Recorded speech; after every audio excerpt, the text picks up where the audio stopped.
Hijos míos, hoy me dirijo a la nación católica más grande de la tierra. Veo su fe, pero también veo sus heridas, la sangre en sus calles y la confusión en sus corazones. Les ruego, escuchen este mensaje hasta el final y suscríbanse, porque hoy nombraremos a los ídolos que están desgarrando el alma de Brasil. Mis amados hijos, mis queridos hermanos y hermanas en Cristo, y hoy, de una manera muy especial, mi corazón y mi palabra se dirigen a la gran y amada nación de Brasil. Te hablo a ti, Brasil, tierra de proporciones continentales, bendecida por Dios con una belleza natural que deja sin aliento. La selva amazónica, pulmón del mundo, las majestuosas cataratas de Iguazú, las playas interminables que se extienden como un abrazo al océano. Te hablo a ti, pueblo brasileño, pueblo de corazón cálido, de música vibrante, de una fe que, a pesar de todas las tormentas, ha sabido expresarse con una piedad popular conmovedora y profunda. Desde lo alto del Corcovado en Río de Janeiro, la imagen imponente de Cristo Redentor extiende sus brazos, no solo para bendecir a una ciudad, sino para abrazar a toda una nación, recordándole al mundo entero tu vocación cristiana fundamental. Tu primer nombre fue Terra de Santa Cruz, Tierra de la Santa Cruz. Esa es tu identidad más profunda, tu ADN espiritual. Cuando pienso en Brasil, pienso en la fe de millones, pienso en la devoción inmensa a Nuestra Señora de Aparecida, esa pequeña imagen de arcilla encontrada por humildes pescadores, que se convirtió en el corazón maternal de toda una nación. Pienso en la alegría de sus fiestas patronales, en la fuerza de sus comunidades eclesiales de base, en el testimonio de tantos santos y beatos que han regado su tierra con su santidad, desde San José de Anchieta, el apóstol de Brasil, hasta la beata Irma Dulce Pontes, el ángel bueno de Bahía. Veo un pueblo con una capacidad innata para la alegría, para la esperanza, para la fe. Veo una nación que tiene el potencial de ser un faro de luz cristiana para toda América Latina y para el mundo entero. Pero hoy, hijos míos, al mirar el retrato de esta hija tan amada, mi corazón de padre se llena de un profundo dolor, porque veo que, bajo la sonrisa del carnaval y el ritmo de la samba, se esconde una herida profunda que no deja de sangrar. Veo que la belleza de tu tierra a menudo es manchada por la fealdad de la violencia. Veo que la calidez de tu pueblo es enfriada por el hielo de la corrupción. Y veo que la pureza de tu fe, tu mayor tesoro, está siendo amenazada por una terrible confusión espiritual. Y por eso, con el amor de un padre que no puede callar al ver a su hijo en peligro, debo preguntarte, Brasil, tierra de la Santa Cruz, ¿por qué tus calles están tan a menudo empapadas de sangre? Brasil, nación bendecida por Cristo Redentor, ¿por qué tantos de tus hijos viven sin redención, atrapados en la miseria y en el miedo? Brasil, pueblo de Nuestra Señora de Aparecida, ¿por qué tu corazón está tan confundido, dividido entre el verdadero Dios y los ídolos de la mentira? Sé que la vida para muchos de ustedes es una lucha diaria. Conozco la realidad de las favelas, donde la ley del más fuerte a menudo reemplaza a la ley de Dios. Conozco el miedo de las madres que no saben si sus hijos volverán a casa por la noche. Conozco la frustración de los hombres y mujeres honestos que ven cómo la corrupción de unos pocos roba el futuro de muchos. Y conozco la angustia de los fieles que ven cómo sus vecinos, sus amigos, sus propios familiares abandonan la fe católica de sus padres para seguir a falsos profetas que prometen milagros a cambio de dinero, o buscan protección en cultos oscuros que mezclan la luz de Cristo con las tinieblas de la superstición. Ante este panorama, la tentación puede ser la de la resignación, la de decir, siempre ha sido así. Nada puede cambiar. Pero yo les digo hoy, esa es la mentira del enemigo. Dios no ha abandonado a Brasil. Cristo Redentor no extiende sus brazos en vano. Él sigue de pie sobre esa montaña, con el corazón abierto, esperando que su pueblo vuelva a Él. La situación es grave, sí, las heridas son profundas, pero la misericordia de Dios es infinitamente más grande que cualquier herida, y la sanación es posible. Pero para que la sanación comience, primero debemos tener el coraje de mirar las heridas de frente, de llamarlas por su nombre, sin miedo y sin excusas. Y eso es lo que, con la ayuda del Espíritu Santo, comenzaremos a hacer.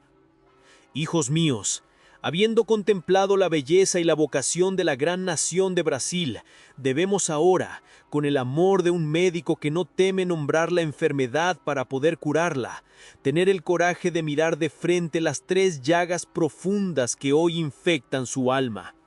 No podemos sanar lo que nos negamos a ver, y la verdad, aunque sea dolorosa, es siempre el primer paso hacia la liberación.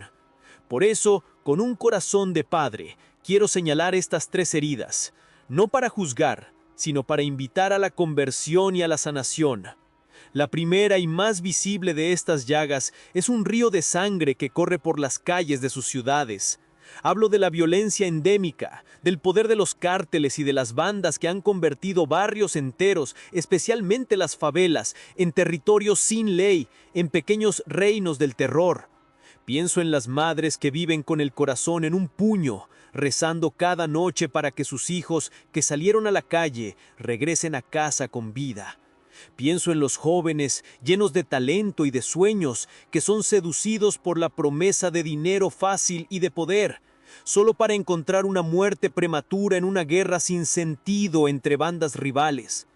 Pienso en las familias honestas y trabajadoras que viven como prisioneras en sus propias casas, aterrorizadas por las balas perdidas y por la extorsión. ¡Qué ironía tan trágica, hijos míos! Desde la cima del Corcovado, Cristo extiende sus brazos en un gesto de paz y de redención. Pero a sus pies, en las calles de la ciudad, reina la ley de la selva, la ley del más fuerte. El ladrón, como nos advirtió nuestro Señor en el Evangelio de San Juan, no viene sino para robar, matar y destruir. Y esto es exactamente lo que hacen estas estructuras de pecado: roban la inocencia, matan los cuerpos y destruyen las almas.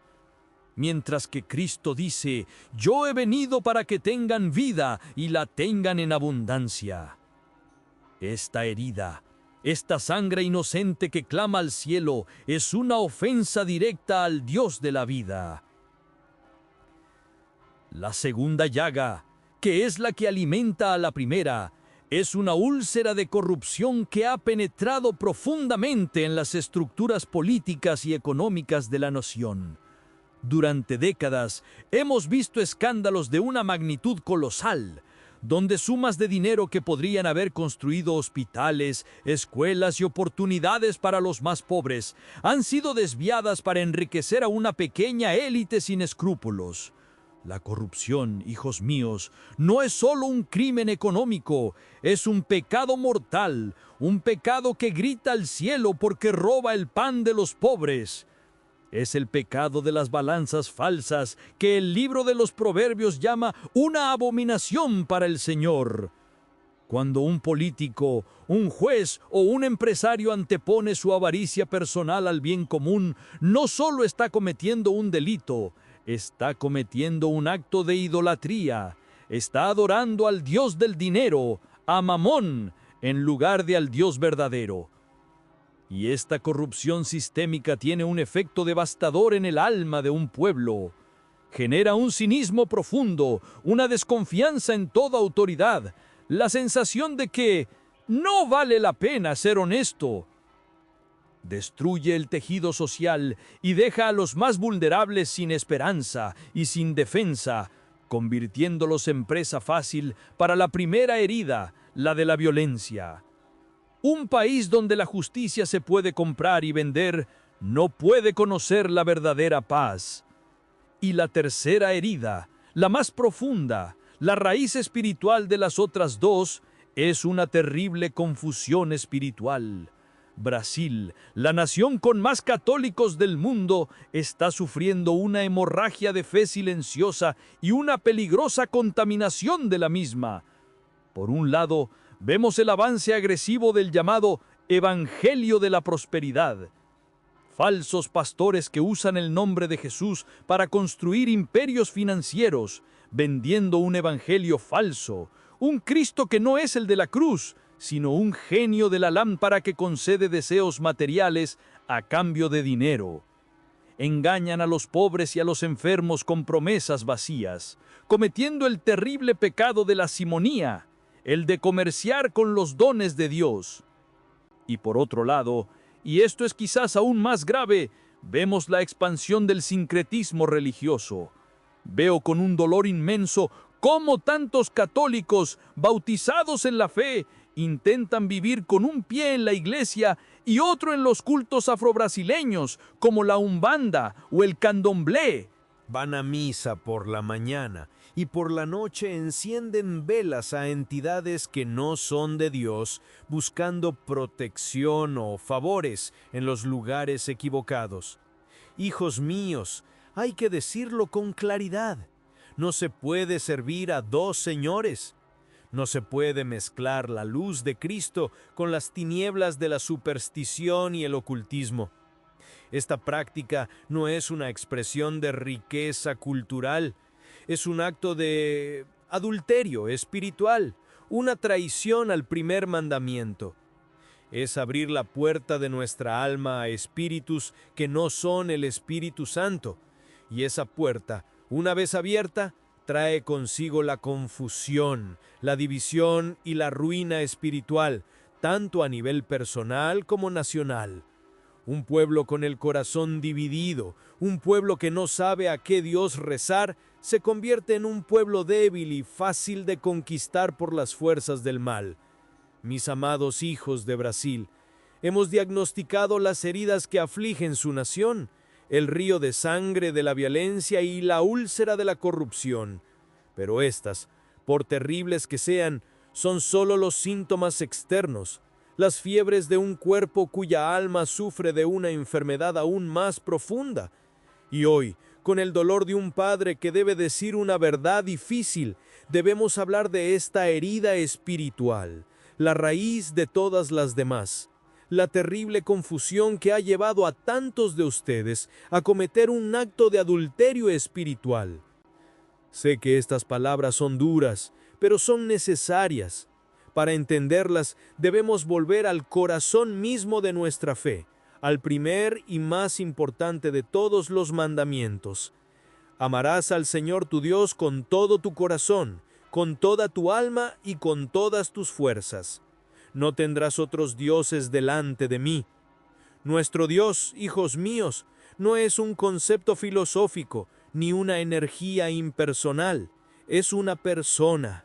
Es el Dios vivo, un Dios que nos ama con un amor celoso, no los celos posesivos y egoístas de los hombres, sino los celos ardientes y protectores de un esposo que ha entregado su vida por su esposa, la Iglesia, y que no puede soportar verla coquetear con otros amantes. En el bautismo, cada uno de nosotros ha entrado en esta alianza de amor. Hemos sido desposados con Cristo. Nuestros corazones le pertenecen a Él y solo a Él. Y Él, a cambio, nos lo da todo, su gracia, su protección, su vida eterna. Pero nos pide una cosa, fidelidad, lealtad total, un corazón indiviso. Y es aquí, en este punto crucial de la fidelidad, donde yace la herida más profunda de la fe en Brasil. Veo con un dolor inmenso cómo se ha extendido la plaga del sincretismo. Veo a millones de católicos bautizados que aman a Jesús y a María, pero que al mismo tiempo, en un intento desesperado por encontrar soluciones rápidas a sus problemas, buscan ayuda en otros poderes, en otros altares. Conozco la realidad. Sé que en muchas casas, junto a la imagen del Sagrado Corazón, se esconde una estatuilla de Eshú. Sé que muchos llevan un escapulario de la Virgen del Carmen en el cuello y al mismo tiempo un amuleto de protección comprado en una tienda de Umbanda. Sé que muchos asisten a la Santa Misa el domingo por la mañana y, por la noche, participan en un terreiro para hacer ofrendas a Pombagira u a otros guías. Hijos míos, hay que decirlo con una claridad que no deje lugar a dudas. Esto no es compatible con la fe católica.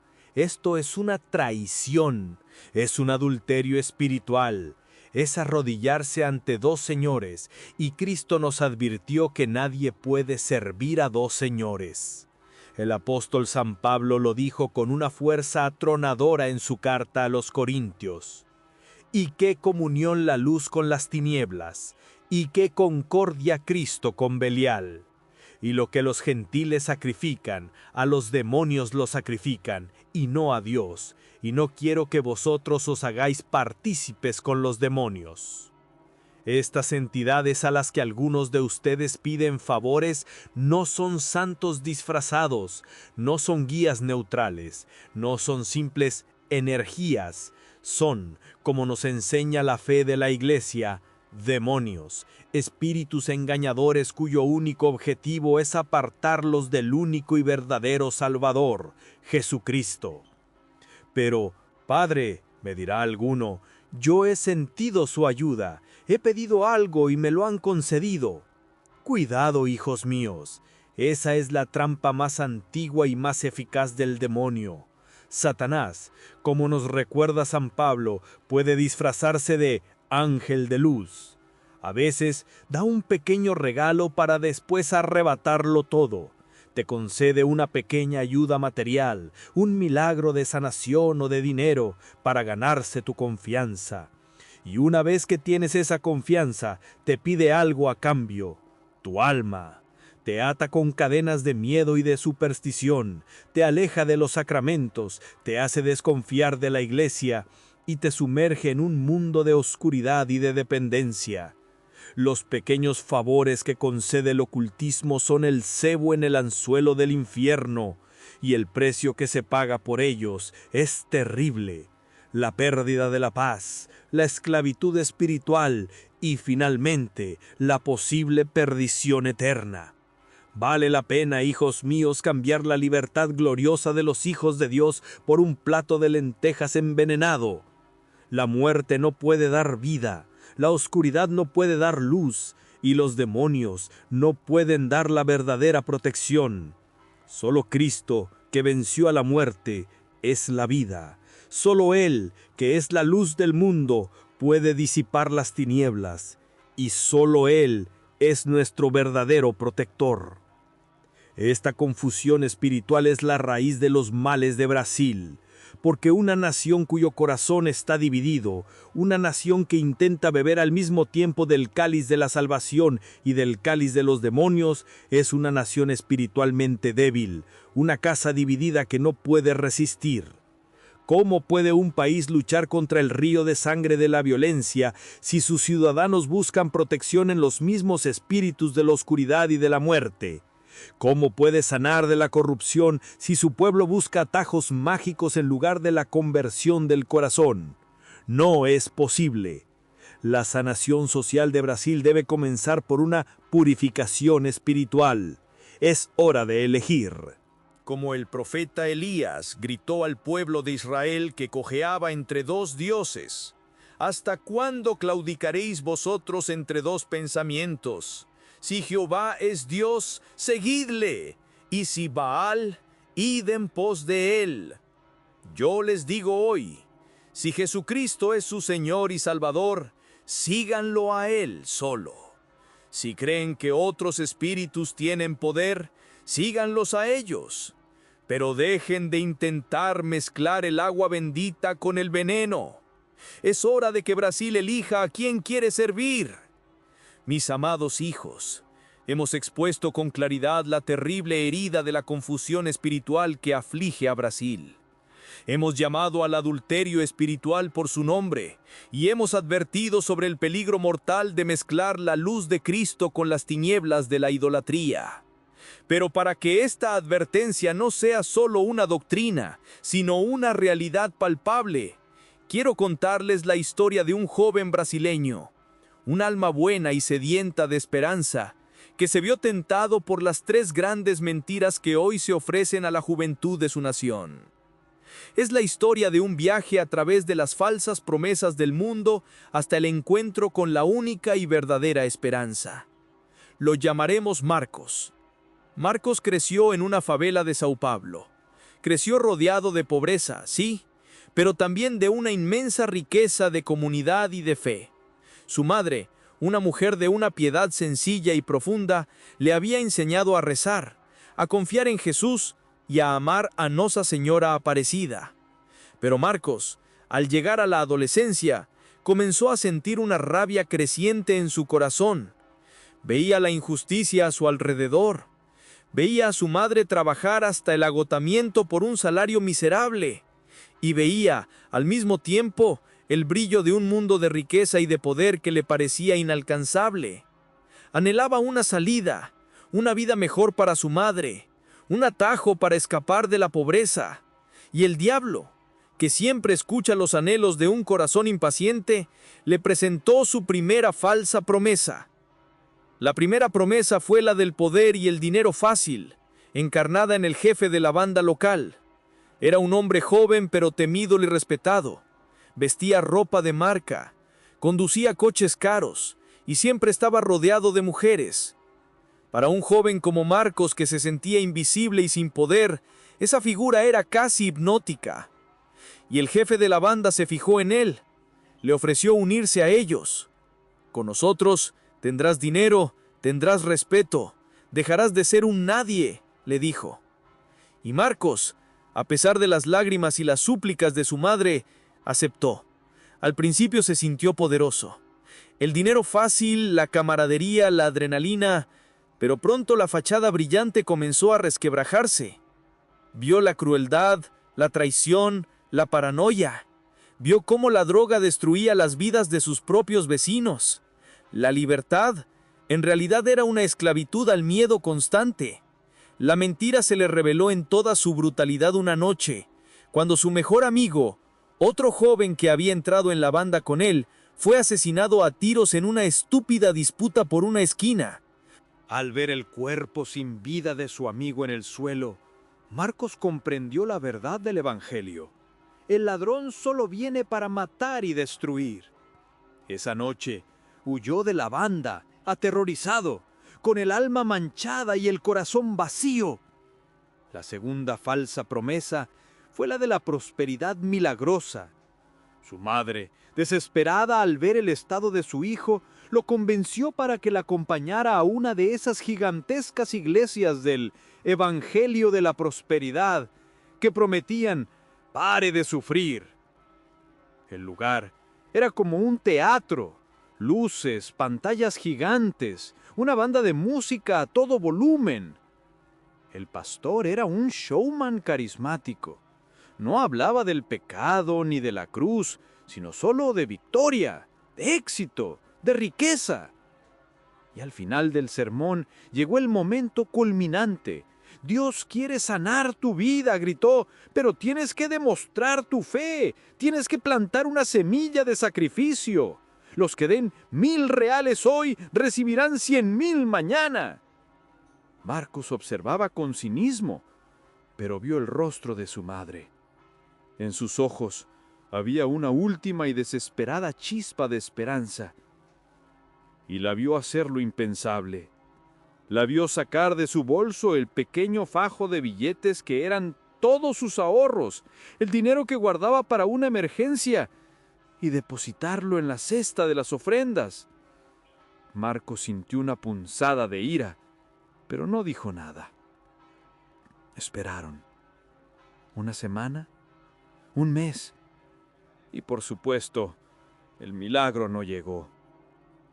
El dinero se había ido y su situación era aún más desesperada que antes. Marcos comprendió que este Dios de la prosperidad era tan mentiroso y tan cruel como el Dios de la banda. Ambos prometían todo a cambio de un sacrificio. y al final se lo quedaban todo y no daban nada. La tercera falsa promesa, la más sutil, fue la del poder oculto. Una vecina, al ver la desesperación de la madre, les recomendó visitar a una May de Santo, una sacerdotisa de Candomblé. Ella sí que tiene poder de verdad, les dijo. Entraron en una pequeña habitación oscura, llena de estatuas extrañas que mezclaban a los santos católicos con símbolos africanos, con un aire cargado del humo de los puros y de hierbas aromáticas. La mujer les hizo preguntas, tiró unas conchas y les dio un diagnóstico. Les dijo que un espíritu maligno, un Eshu, estaba bloqueando sus caminos y que necesitaban hacer una ofrenda costosa para apaciguarlo y comprar su favor. Y le dio a Marcos un amuleto, un patua, para su protección. Marcos, ya sin nada que perder, lo aceptó. Pero a partir de ese día, una nueva oscuridad entró en su vida. Comenzó a tener pesadillas terribles. Sentía una presencia en su habitación por la noche. Una sensación de opresión, de vigilancia maligna se apoderó de su alma. La protección que le habían vendido en realidad era una puerta abierta a una esclavitud espiritual aún más profunda. Desesperado, roto, habiendo probado todas las falsas promesas del mundo, Marcos caminaba sin rumbo por las calles. Y entonces pasó por delante de una pequeña y humilde iglesia católica, una de esas iglesias viejas que parecen olvidadas. La puerta estaba abierta, y algo, no supo qué, lo impulsó a entrar. No había luces de neón, ni música a todo volumen, ni promesas de riqueza. Solo el silencio, el olor a cera y en el centro del altar, una pequeña y sencilla imagen de Nossa Señora Aparecida, la patrona de Brasil. Marcos se sentó en el último banco y simplemente miró esa imagen oscura de la madre. Y en ese silencio, por primera vez en años, sintió una paz que no era de este mundo. No era la euforia de la banda, ni la histeria del culto de la prosperidad, ni el miedo del ocultismo. Era una paz real, profunda, sanadora. Nadie le prometió nada. Nadie le pidió nada.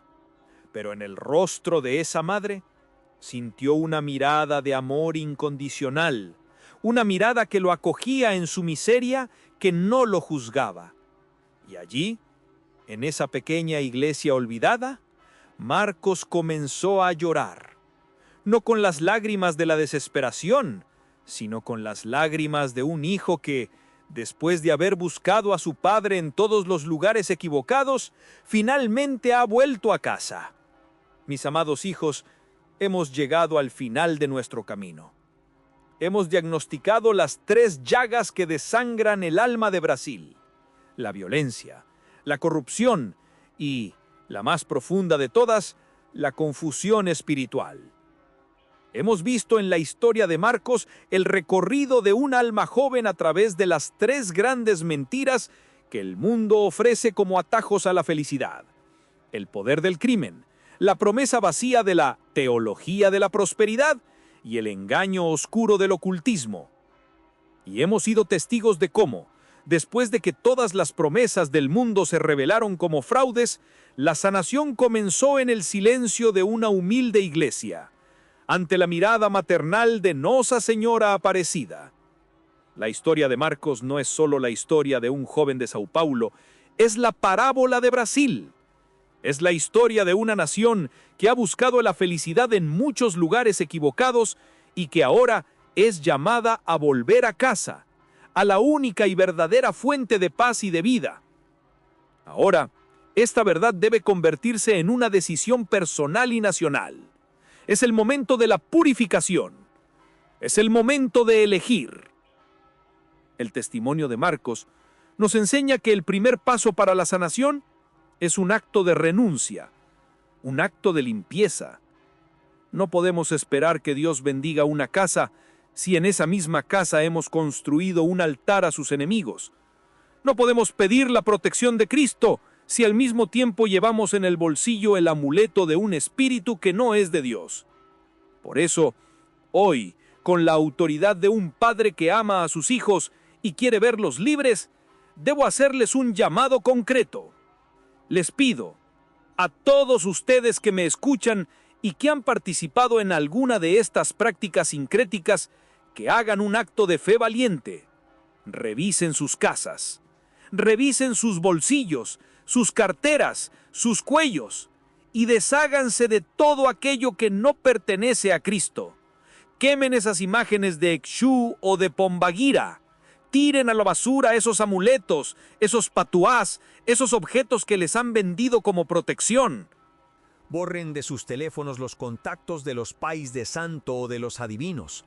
Es un acto que requiere coraje, porque el enemigo intentará sembrar el miedo en su corazón, diciéndoles que si lo hacen, algo malo les sucederá.